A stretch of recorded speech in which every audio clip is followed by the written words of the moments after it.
Je me tourne vers vous, Anne Jacquemin. Bonjour, merci d'être avec nous au lendemain de ce second tour. Candidate RN dans la première circonscription des Yvelines, éliminée dès le premier tour. Conseillère municipale du RN à Versailles par ailleurs. On a entendu Marine Le Pen s'exprimer ce matin et faire les comptes. Ce score auquel elle ne s'attendait pas elle-même, il est une surprise au sein du parti, pour vous aussi ?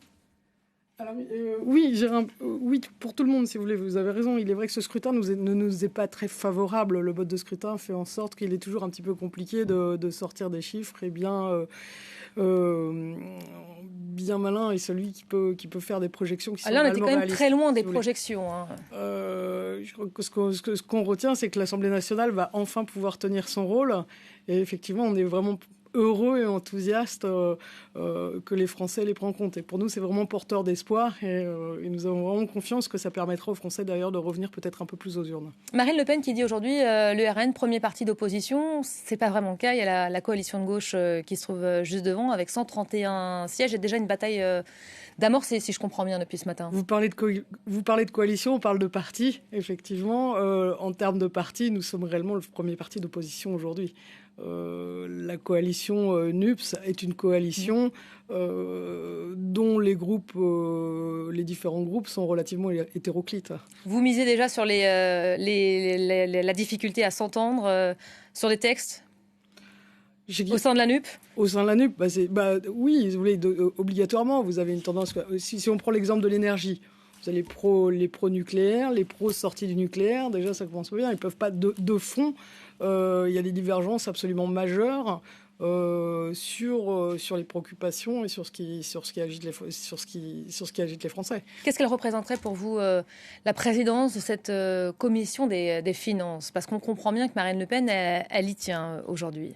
Je vois que Marine Le Pen l'a très bien dit. Et nous sommes de toute façon non seulement la première force d'opposition, mais aussi la première force de proposition. Que nous soyons élus locaux ou avec cette nouvelle élite qui émerge au sein de l'Assemblée, nous avons toujours eu à cœur de ne jamais transiger ni avec les institutions, ni avec les sujets qui préoccupent les Français dans le présent et dans l'avenir. Donc à ce titre, les finances étant une composante non négligeable, il est extrêmement important que... Vous réalisez avec ce résultat une belle affaire en termes de finances. Chaque élu rapporte évidemment au parti. En termes de chiffres, je crois que le Rassemblement national va engranger plusieurs millions d'euros grâce à ce résultat. Il est clair, c'est le mode de fonctionnement de la vie politique en France, d'ailleurs, qui pourrait prêter à discussion, puisque ces systèmes de coalition et quelques escroqueries de coalition peuvent ressembler à du clientélisme. On est quand même le seul parti à ne pas rentrer dans ce jeu de clientélisme. Et nous restons sur l'axe de toute façon de créer ce Rassemblement national. Le nom qui a été adopté lors du dernier congrès est absolument pas neutre. Et nous invitons de toute façon tous les Français aimant la France à nous rejoindre. Je crois que cette élection, j'ai les chiffres devant moi, grâce à cette élection, votre formation qui est endettée aujourd'hui à près de 24 millions d'euros va recevoir 3,2 millions d'euros tous les ans pendant 5 ans, ce qui devrait faire du bien au parti, permettre aussi de rembourser quelques dettes. Il me paraît pas la dette, c'est un emprunt.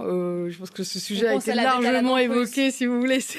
Il est vraiment, il est pas une interview, on met pas ce sujet-là sur le tapis. Beaucoup sont endettés d'ailleurs, puisque une élection.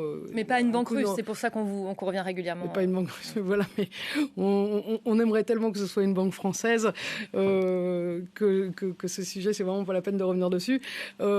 Ça permet effectivement, comme tout parti, de disposer d'un certain nombre de moyens pour se mettre au service des Français, bien sûr.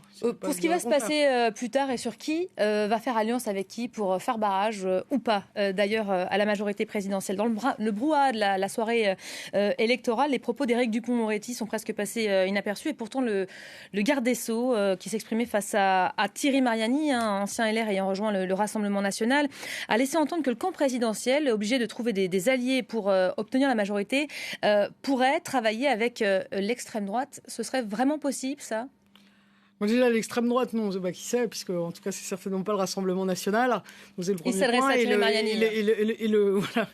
Et a fortiori, Thierry Mariani, qui représente la droite populaire au sein du Rassemblement national, dans cette grande famille que nous représentons.